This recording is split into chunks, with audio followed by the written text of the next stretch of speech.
এটা শুধুই হ্যাক নয়, এটা যুদ্ধ শুরুর সাইরেন। ইসরায়েলের হাজারো গোপন পারমাণবিক নথি এখন ইরানের হাতে। গোপন ছবির ভেতরে কি আছে? পরিকল্পনা কি ফাঁস হয়ে গেল? গোটা বিশ্ব স্তব্ধ। ইসরায়েলের সর্বোচ্চ গোপনীয়তার মধ্যে থাকা পারমাণবিক অবকাঠামো, প্রতিরক্ষা কৌশল, এমনকি যুদ্ধের প্রস্তুতির নথিও আর নিরাপদ নয়। কারণ ইরানি গোয়েন্দারা শুধু একটি নয়, বরং কয়েক হাজার গোপন নথি হাতিয়ে নিয়েছে। আন্তর্জাতিক বার্তা সংস্থা AFP এবং টাইমস অফ ইসরায়েল নিশ্চিত করেছে, ইরানের সরকারি ও হিজবুল্লাহ সংশ্লিষ্ট সংবাদ মাধ্যমগুলো থেকে বিস্ফোরক এই তথ্য ছড়িয়েছে। কি আছে এই নথিগুলোতে? তাসনিম নিউজ জানাচ্ছে, এই অভিযান ছিল অত্যন্ত স্পর্শকাতর ও গোপন।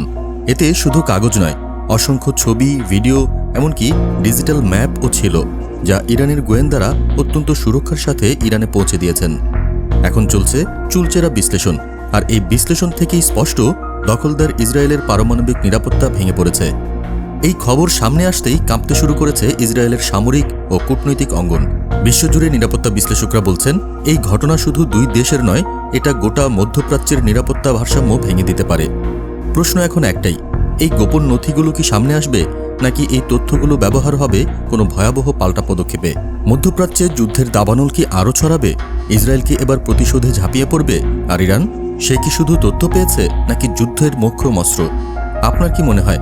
কমেন্টে জানান, এই তথ্য ফাঁসের ভবিষ্যৎ কি হতে পারে।